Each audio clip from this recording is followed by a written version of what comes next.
welcome to the show. Thank you so much for having me on. Yeah, really, man. absolutely. So you come from a family that I've seen described online. I don't know if you describe it this way, but you come from a family that people describe it as Illuminati family. Is that how you would describe it?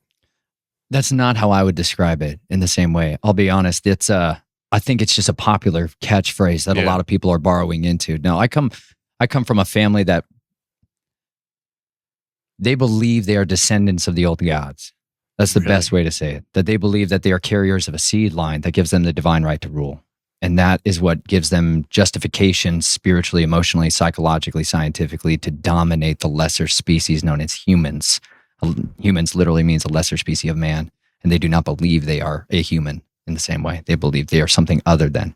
And that's descendants of this hierarchical ruling species that is from the celestial realm that descended in the days of Jared and came down and procreated with the daughters of men, and that they still trace their seed line back to Gilgamesh till Nimrod.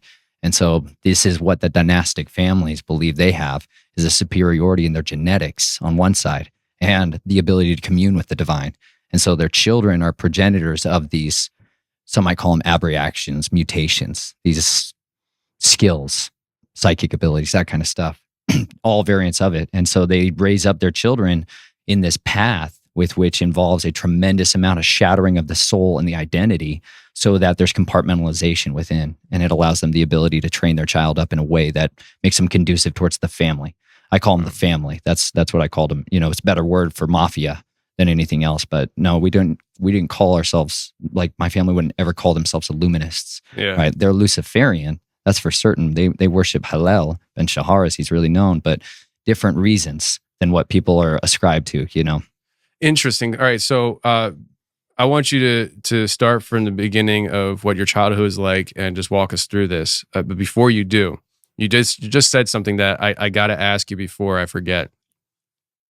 What they believe, do you believe is true in the sense of them being able to trace back their lineage to the fallen? Some of them, yes. I believe they absolutely can. Do you think that's in your blood? I believe it was, yeah. I believe it is. Yeah? I believe there's no way to physiologically necessarily... My blood's been augmented a lot over the years. I volunteered for a lot of stuff and said yes to everything that they could ever give me that would make me better than what I was. I was on a desperate quest for relief. And so I volunteered for all kinds of stuff, and I volunteered for stuff that was transhuman in its nature. Really? And it augmented me quickly, you know? And that was brutal, because then there's this, I lived a lot longer than I expected. Let me just put it that way.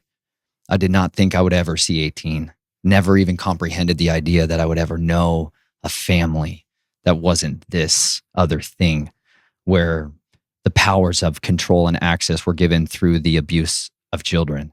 That's what I knew as normal. And I knew that people were corrupt and monsters and were willing to devour each other to rise to the top. I understood what wolves were when they ran the world.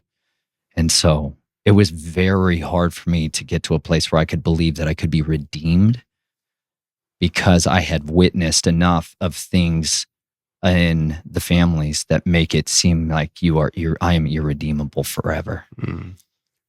And it took me, there was one book that made a massive difference in that, which was called The Gospel to Every Creature. And I believe it's written by John Darnell. It is very hard to find. I have a copy, but it's been scrubbed. And it's the good news to Nephilim, vampires, and transhumans, you know? And it helped me to see that maybe I wasn't anathema, that maybe just because I have this seed line in me, that maybe just because I'm a progenitor of the offspring of the fallen, that it doesn't mean that I'm not able to be redeemed, because no matter what, by blood or by belief, I believe that we have a Messiah that overcame and we can overcome by the blood of the Lamb and the words of our testimony, and not loving our lives when faced with death. And it was that powerful encounter with the Almighty, with the true judge of all the earth, who I can make an appeal to, who can give me a new bloodline, you know, and that's what he offers to everyone. Wow. And so I do believe that's available to those that come from these families. That's wild.